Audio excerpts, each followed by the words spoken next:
Hello, Local 304. It's been a very busy week. I'm glad I have the opportunity to get in front of you. We three different negotiations going on this week. So Monday we started out with Kansas Gas Service negotiations. It really was just an exchange of proposals. So the small committee has pushed forward 17 proposals for the negotiations, and the company has 7, along with 3 or 4 items of contract cleanup. With the way the schedule's laid out, it'll be every Tuesday, Wednesday, Thursday, starting the second week of May. And so with the concern of my schedule with the Tuesday, Wednesday, Thursday meetings of the Evergy combined negotiations, Gene is going to lead that negotiation. So look out for, or be on the lookout for the surveys that will be coming out so we can keep that good communication going on. While we're talking about that, a little bit of a rabbit hole, we sending out some mass texts and found some issues with the communication between Labor Power and our app. And so we're working through those issues, but you should be seeing those, and we should have a better way of getting them just to specific groups also.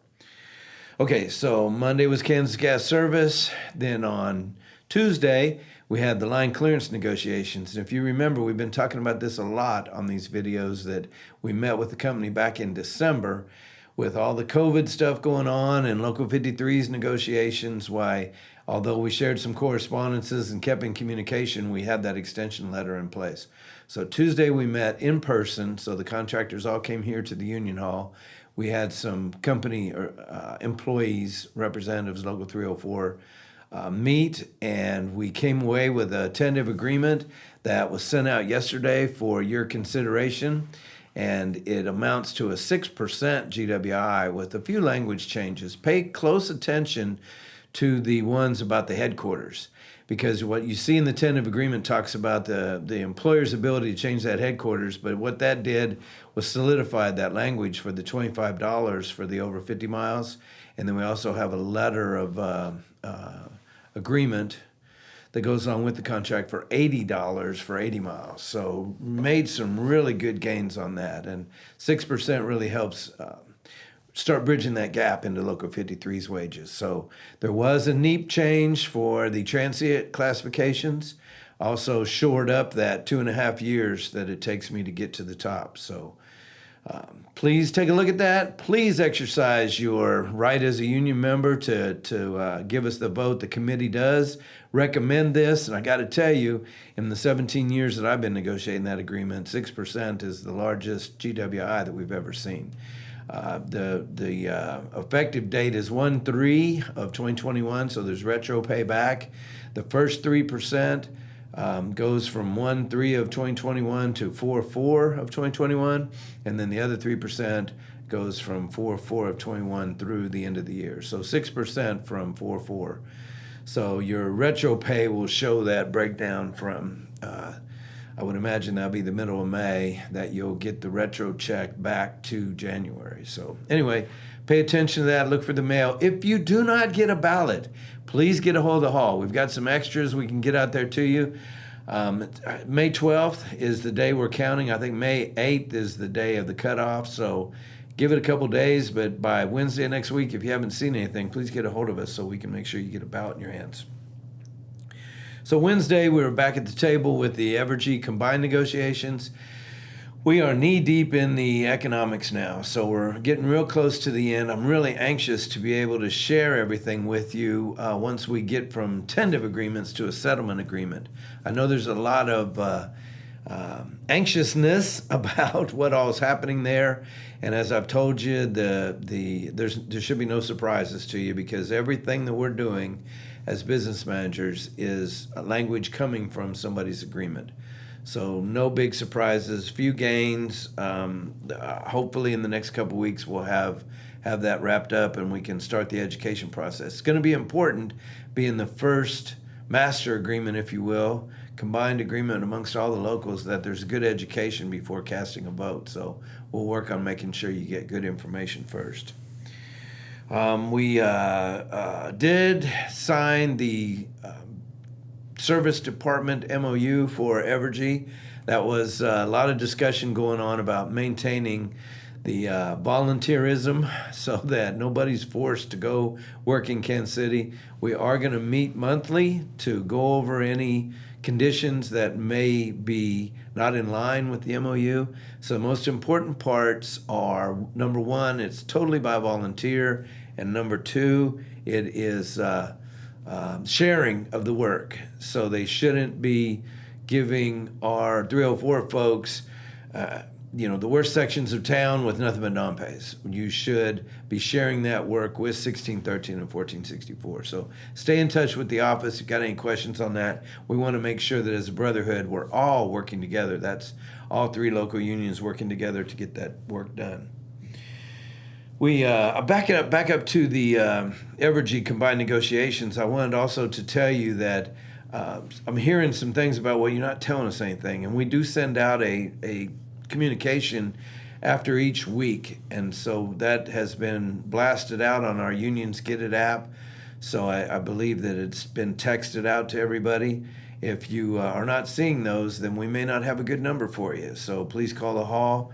Make sure your numbers are. Get on your Unions Get It app. You can update your information right there. You don't even have to call the hall. We did start around April the 19th or something like that. We started with some combined negotiations because the company wasn't telling their supervisors anything, and they wanted to be able to get that out but didn't want to get ahead of what we've been saying. So we did a couple of joint communications after that. I told you it's a busy day, busy week this week. We also have, between yesterday and today, approximately 70 plus applicants for the apprenticeship coming through the hall for the Southwest Line Builders Apprenticeship. So got quite a event going on with a lot of young men, women looking for positions. So I know that the subcommittee has been very busy vetting out those applicants, and as of now it's 1:30 and there's still quite a few left to go today. I think they had close to 50 just to do today.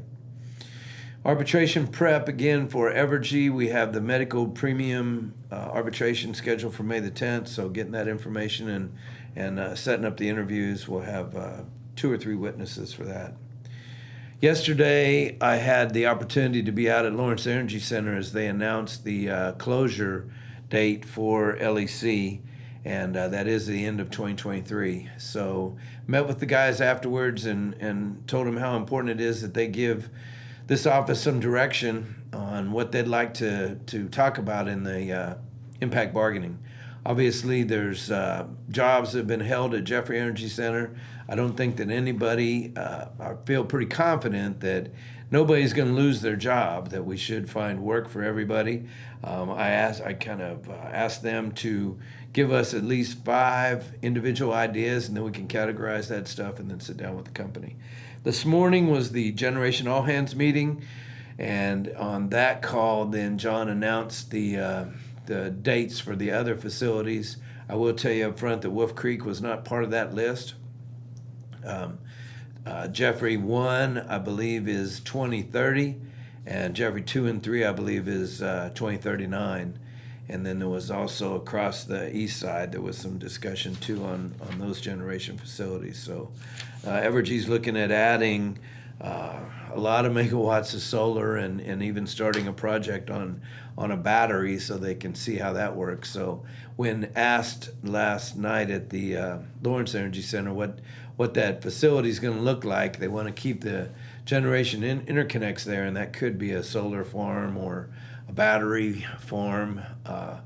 Time will tell, but they do think that they'd like to tear it down soon after the closure so that it's not an eyesore and fits into the rate base. So I know that's a lot all at once. I don't know if I told you in the beginning that our COVID numbers are staying down. Most of the reports I'm getting are still at 0, so I'm really happy to hear that, and let's keep up the good, safe work out there.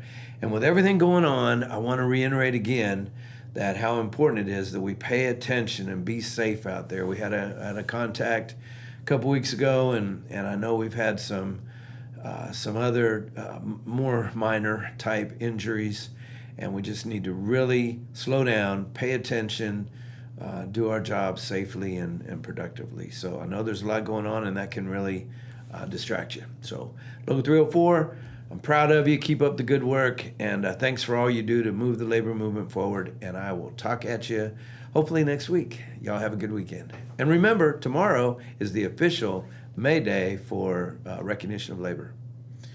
Thanks.